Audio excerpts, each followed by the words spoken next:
అందరికీ నమస్తే. నా పేరు శ్రీకాంత్. ఫస్ట్ టైం మీరు కానీ మన ఛానల్ చూస్తే సబ్స్క్రైబ్ చేస్తారని మనస్ఫూర్తిగా కోరుకుంటున్నా. అట్లాగే నా వీడియోలు మీకు నచ్చినట్లయితే మీ కుటుంబ సభ్యులకు, మీ స్నేహితులకు చేరవేస్తారని, ఫస్ట్ టైం మీరు హైప్ బటన్ ద్వారా కొద్దిపాటి ప్రోత్సాహాన్ని మీరు మనకు అందిస్తారని కోరుకుంటున్నాను. ఎందుకంటే మీరు ఇచ్చేటువంటి కొద్దిపాటి ప్రోత్సాహమే మాకు కొండంత ధైర్యాన్ని ఇస్తుంది.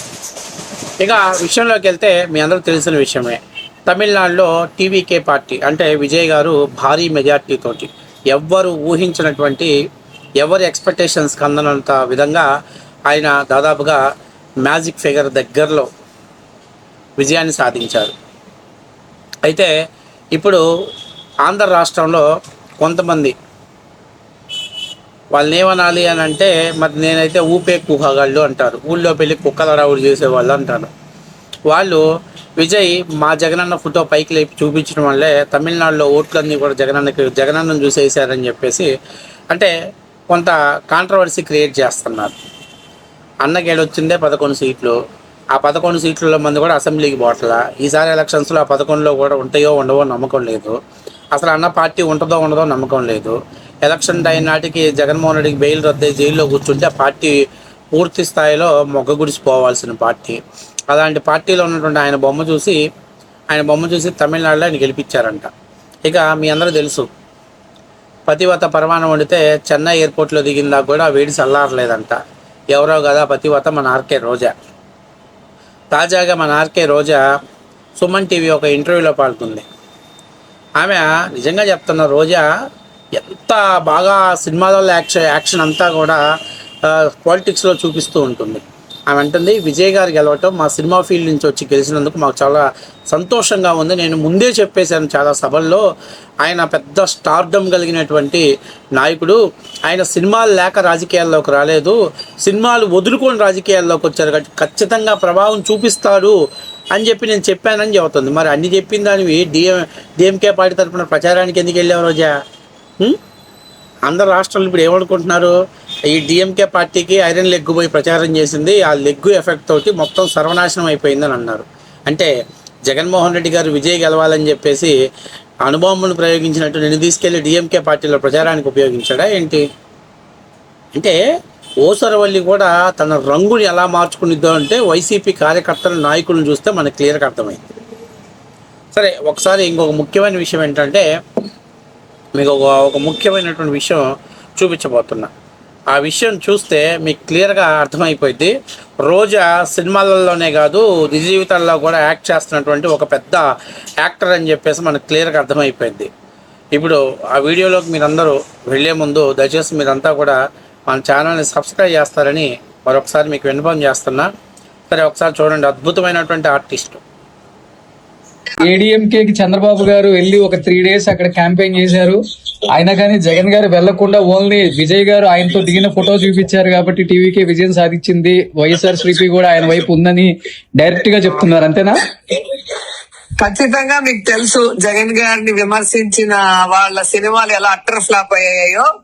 జగనన్నని సపోర్ట్ జగనన్న తో బాగున్న వాళ్ళకి మన పార్టీ ఎప్పుడు సపోర్టివ్ గా ఉంటుంది అనేది మీకు స్పష్టంగా కనిపిస్తుంది. అండ్ విజయ్ మొదటి నుంచి కూడా ఆయన డ్రెస్సింగ్ గానీ, ఆయన మీటింగ్స్ మీరు చూసుంటారు, ర్యాంపులేసి తర్వాత ఆయన స్పీచ్లు గానీ జగన్ గారిని యాజ్ ఇట్ ఈస్ ఫాలో అయ్యారనేది స్పష్టంగా అర్థమవుతుంది. Thank you. మీ అంటే డైరెక్ట్ గా కనపడకపోయినా కానీ మీ ఆనందం, మీకు ఎంత సంతోషిస్తున్నారో విజయ్ గెలవాలని. సినిమా ఇండస్ట్రీ నుంచి వచ్చినప్పుడు సినిమా ఆర్టిస్ట్ గా, సినిమా ఇండస్ట్రీకి సంబంధించిన వ్యక్తిగా కొంచెం హ్యాపీగా ఉంటాం కదా. డెఫినెట్ గా.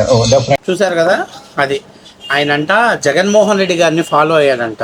అంటే జగన్మోహన్ రెడ్డి గారి లాగే కిట్ ఫ్లో ద్వారా వేల కోట్ల రూపాయలు డబ్బులు సంపాదించుకొని 16 నెలలు జైల్లో ఉండాలి. ఆ సెక్షన్ కూడా ఉందా రోజా? సిగ్గు పుట్టాలి రోజా నువ్వు మాట్లాడటానికి. ఇవాళ జగన్మోహన్ రెడ్డి గారి లాగా విఎఫ్ఎక్స్ కెమెరాలు వేసి వై నాట్ 175 వాళ్ళు నా బొచ్చు కూడా పీకలేరు, లేదా నా ఎంట్రుక కూడా పీకలేరు అని చెప్పి డైలాగులు చెప్పాడు విజయ్. అసలు విజయ్కి జగన్మోహన్ రెడ్డికి ఎక్కడైనా సంబంధం ఉందా? విజయ్ స్క్రిప్ట్ చూడకుండా ఆయన అనర్గళమైనటువంటి మీటింగ్లు మాట్లాడాడు. మన జగన్మోహన్ రెడ్డి స్క్రిప్టులు చూసే మీమ్స్లు తయారు చేశాడు. అసలు ఏమన్నా చెప్పుకోవటానికి నక్కకి నాగలోకానికి ఉన్నంత తేడా ఉంది. జగన్మోహన్ రెడ్డికి విజయ్కి అసలు సంబంధం ఏమైనా ఉందా? ఇంకా నయ్యం అన్న బొమ్మ చూస్తే గెలిచారని చెప్పాల, ఇంకేదైనా చూపించాల్సింది అన్నది. తమిళ ప్రజలు కూడా పిచ్చెక్కిపోయి అసలు ఆ డిఎంకేకి అన్నా డిఎంకేకి వేసిన ఓట్లు కూడా పాపం టీవీకి వేసేవాళ్ళు. అది చెప్పుకుంటే ప్రజలు వినేటట్టు ఉండాలి.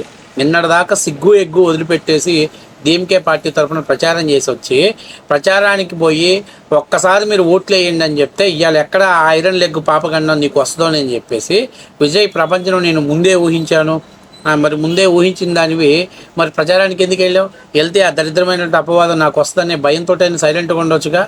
ఎక్కడ పడితే అక్కడ గానా భజనాలు చేస్తా, ఎట్లా పడితే అట్లా మాట్లాడుతున్నావు. నిజంగా ఈరోజు డిఎంకే కార్యకర్తలు నువ్వు ఎక్కడైనా కనపడితే ఒక్కరు కొట్టినట్టు కొట్టాలని చెప్పి తమిళనాడు అంతా గాలి ఇస్తున్నారు. ఆ ఐరన్ లెగ్ వచ్చి మాకు ప్రచారం చేసింది, ఆ లెగ్గు మోపింది, మా రిజల్ట్స్ అంతా కూడా సర్వనాశనం అయిపోయినాయి అని చెప్పేసి అక్కడ ప్రజలు నీ కోసం గాలిస్తున్నారు. Be careful. నువ్వు ఇలాగే మళ్ళీ ఇలాగే ఎక్కడైనా ఇంటర్వ్యూస్కి ఇచ్చి ఇలాగ వాగేవని కానీ వాళ్ళకి తెలిసిందంటే మాత్రం ఖచ్చితంగా తమిళనాడులో అసలు నీ ఫ్యామిలీనే లేకుండా గల్లంతు చేసేస్తారు వాళ్ళు. తమిళియన్స్తో చాలా జాగ్రత్తగా ఉండాలి. ఇక చాలా ముఖ్యమైన విషయం ఏంటంటే జగన్కి విజయ్ ఇద్దరు ఒకటేనా అంటే అసలు జగన్కి విజయ్కి అసలు సంబంధమే లేదు. కాకపోతే ఒకటి ఇద్దరి విషయంలో ఒక లక్కు కలిసి వచ్చింది. ఆ లక్ ఏంటో చెప్తాను వినండి. జగన్మోహన్ రెడ్డి గారు వాళ్ళ నాన్న చనిపోయినప్పుడు ఆయన కాంగ్రెస్ని విభేదించి ముఖ్యమంత్రి పదవి లేదని బయటకు వచ్చేసాడు. ఆయన తిరుగుతున్న సమయంలో ఆయన ఇండిపెండెంట్గా అంటే పోటీ చేసినప్పుడు కొన్ని సీట్లు మాత్రం సొంతం చేసుకున్నారు. అయితే 2014 వచ్చేసరికి దేశవ్యాప్తంగా కాంగ్రెస్ బలహీనపడిపోయింది. అలాగే ఆంధ్రప్రదేశ్లో విభజన అనేది ఒక తెలంగాణకి అనుకూలంగాను ఆంధ్రప్రదేశ్ ప్రజలకు ఒక గాయంగాను మిగిల్చే విధంగా విభజన చేశారు. ఇది ఆంధ్రప్రదేశ్లో తెలుగుదేశం పార్టీకి అధికారంలో రావడానికి ఎంత ఉపయోగపడిందో జగన్మోహన్ రెడ్డి గారికి ఆయన కనీస ప్రతిపక్ష హోదా రావడానికి కూడా కాంగ్రెస్ చేసుకున్నటువంటి చేజేతుల తప్పిదం ఇది. వాస్తవానికి కాంగ్రెస్ పార్టీ నాశనం అయిపోవటం, ఆ స్థానంలో ఆ టైంలో ఇంకెవరు లేరు, జగన్మోహన్ రెడ్డి గారు ఉండబట్టి జగన్మోహన్ రెడ్డి గారు ఆ ప్లేస్ని రీప్లేస్మెంట్ చేసుకుని 64 సీట్లు తెచ్చుకోగలిగాడు. అయితే అసలు ఆ కాంగ్రెస్ కానీ ఆ రోజు బలహీన పడకుండా ఉంటే, కాంగ్రెస్ తరపున బలమైనటువంటి అభ్యర్థి ఉంటే ఖచ్చితంగా ఆంధ్ర రాష్ట్రంలో జగన్మోహన్ రెడ్డి ఎదిగే సీన్ లేదు, ఎదిగే ఛాన్స్ లేదు. ఇక విజయ్ విషయంలోకి వచ్చినా కూడా మీకు అంతకుముందు తమిళనాడు విషయాల్లో చూసుకుంటే ఏమా హేమీలే పార్టీ పెట్టారు. ఏమా హేమీలే అంతకుముందు ఏమా హేమీలో అందరూ పార్టీ పెట్టారు. మీరు ఇక తమిళనాడు విషయం తీసుకుంటే మీరందరికీ కూడా అంతకుముందు ఏమా హేమీలు కూడా పార్టీ పెట్టారు. అయితే పార్టీని నిలబెట్టుకొని లాక్కలేని పరిస్థితిలో కింద మీద పడుతున్నారు. దానికి ప్రధానమైన కారణం ఏంటంటే అప్పట్లో డిఎంకే పార్టీ తరఫున కరుణానిధి గారు, ఏడీఎంకే పార్టీ తరఫున జయలలిత లాంటి ఒక పవర్ఫుల్ ఫేమస్ అనేటువంటి వ్యక్తులు ఇద్దరు పార్టీ అధ్యక్షులుగా ఉన్నారు. కాబట్టి ఆ తర్వాత వచ్చినటువంటి నాయకులు పార్టీ పెట్టినా కేవలం అలా 1-2 సార్లు కుప్పిగంతులు వేసుకున్నట్లు వేసి పార్టీని నడపలేక వదిలేసిన సందర్భాలు. కానీ విజయ్ పార్టీ పెట్టే నాటికి ఒక్క డిఎంకే పార్టీలోనే స్టాలిన్ లాంటి లీడర్ ఉన్నాడు. ఏడీఎంకేకి చెప్పుకోగలిగినటువంటి నాయకత్వం లేదు. జయలలిత లాంటి ఒక పవర్ఫుల్ లీడరు ఏడీఎంకే పార్టీకి లేరు. అది విజయ్కి ఒక రకంగా కలిసి వచ్చినటువంటి అంశం. సో ఒక రకంగా చెప్పాలి అని అంటే జగన్మోహన్ రెడ్డిది లక్కు, కానీ విజయ్ది లక్కు ప్లస్ కష్టపడి హార్డ్ వర్క్ చేసుకున్నాడు. కాబట్టి ఆయన పార్టీ పెట్టినటువంటి 23 నెలల్లోనే గవర్నమెంట్ని ఫామ్ చేయగలిగాడు. మనోడు సెంటిమెంట్ నాలించి కులాలను విభజించి ముద్దులు పెట్టి మురిపంగా చూసి నేను వస్తే ఈ చేస్తానని చెప్పి దొంగ హామీలు ఇచ్చి ఆయన ముఖ్యమంత్రి అయ్యాడు. విజయ్కి జగన్మోహన్ రెడ్డికి అసలు ఎక్కడైనా కంపేర్ చేయాలా? కోడికత్తి కేసుతోటి ఒకటి జీవితాన్ని నాశనం చేసి జైల్లో పెట్టారు. బాబాయిని లేపేసి అది నారా రక్తాసుర అని చెప్పేసి ఒక స్టోరీ క్రియేట్ చేశారు. ఇవన్నీ విజయ్ చేయగలిగాడా? విజయ్కి కావాలనే ఆయన భార్య చేత కోర్టులో కేసు వేయించారు. అట్లాగే అతనికి అనేకమైనటువంటి ఇబ్బందులు పెట్టారు, సినిమా ఆపేపించారు, అనేక రకాల ఇబ్బందులు పెట్టినా మొండి ధైర్యంగా నిలబడ్డాడు. కాబట్టి విజయ్ తమిళ రాజకీయాలలో ఒక నూతన ఒరవడి అధ్యాయాన్ని నెరవేర్చాడు.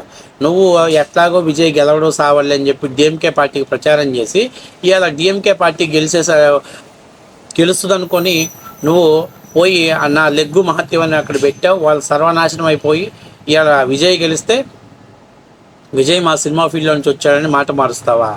డిఎంకే వాళ్ళకి ఎన్నుపోటు పొడుస్తావా? నిజంగా రోజా, అసలు నీ నోరు ఎంత నరం లేని నోరు అంటే అసలు ఎప్పటికి ఎలా మారుస్తారో కూడా ఎవరికి అర్థం కాకుండా మార్చడమే రోజా స్టైల్.